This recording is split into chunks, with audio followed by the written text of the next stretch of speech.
Hello everyone and welcome back to my channel. In this video, we will be exploring variables and data types in C++. So let's get started. Let's first open our compiler and first of all let's write the default code that we need to write in every program, which is hash include iostream using namespace std and then int main, then curly brackets. Now before we code or create variables, what are variables?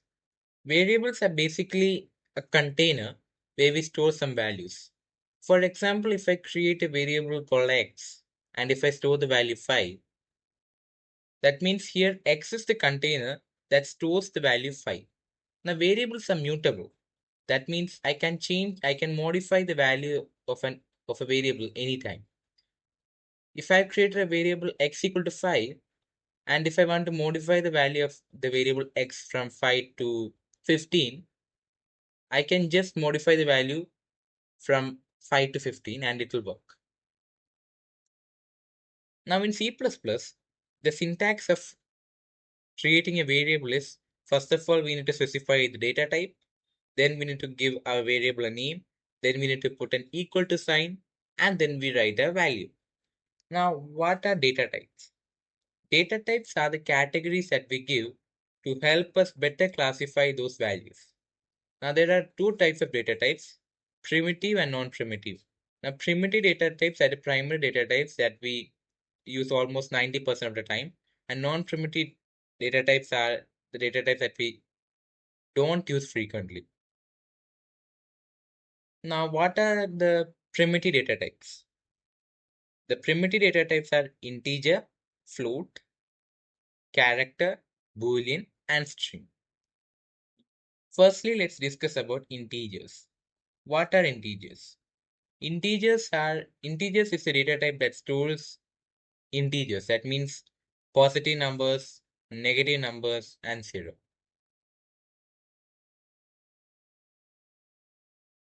Now, what if I want to store decimal numbers? For that, we have the data type float. So float is a data type that stores decimal numbers. Now, if I want to store a single character, that means a single alphabet, I'll use the data type character. But in character data type, I can't store a string of characters. That means I can't store words or sentences. I can only store a single character.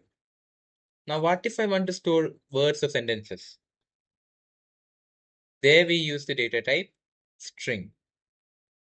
Now, there is another data type which is boolean, which only has two values, true and false. Now, what is the use of boolean? Boolean is used primarily for checking conditions to check whether a specific condition is true or false. Now, let's create our first variable. So, I'm going to create a variable x which stores 5. Since 5 is an integer, I will write int.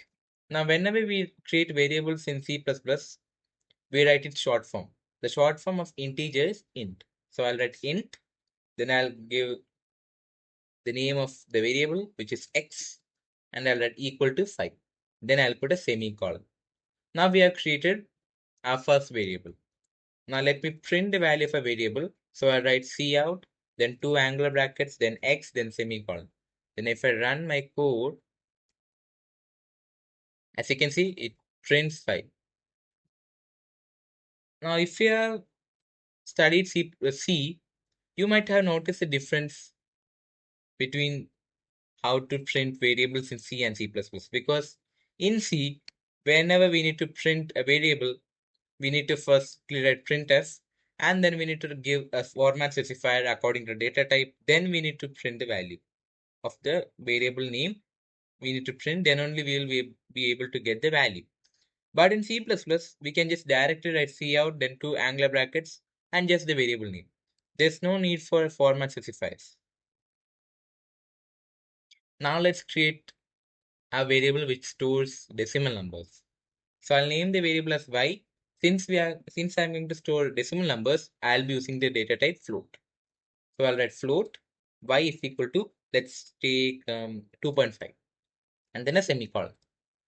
Now, similarly, I'll print y, and if I run, you can see it's printing 5 and 2.5, but since I haven't given a new line, which means E and L, it is displaying in one single line. Now it will display in separate lines, as you can see. Now it's much more readable. Now let's create another variable which stores a single character. For that, I'll use char, which is the short form of character. Then I'll give name, so I'll give it as A is equal to. Then since it's a character, I need to open single quotes, and inside single quotes, I'll store my character. So I'll store A, capital A, and I'll put a semicolon. Now if I print A, it will print A, capital A. As you can see, it has printed capital A.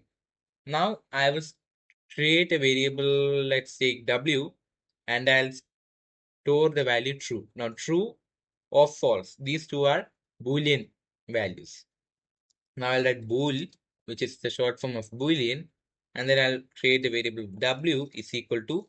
Now whenever I write Boolean values in C++, I need to write it everything in lowercase. So I'll write true. And then if I put a semicolon, and if I print W, it will print 1. Now why does it print 1 instead of true? Since binary is of zeros and ones, this true is being stored in the form of binary. So in the binary form, true will be 1 and false would be 0. Let's check how does it print. As you can see, it prints 1. Now similarly, if I create another variable, let's say bool z is equal to false, and if I print z,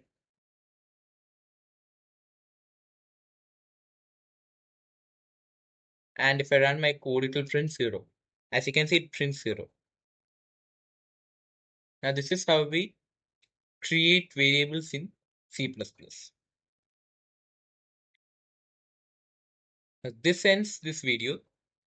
If you enjoyed this video, don't forget to hit the subscribe button and like it. Thanks for watching.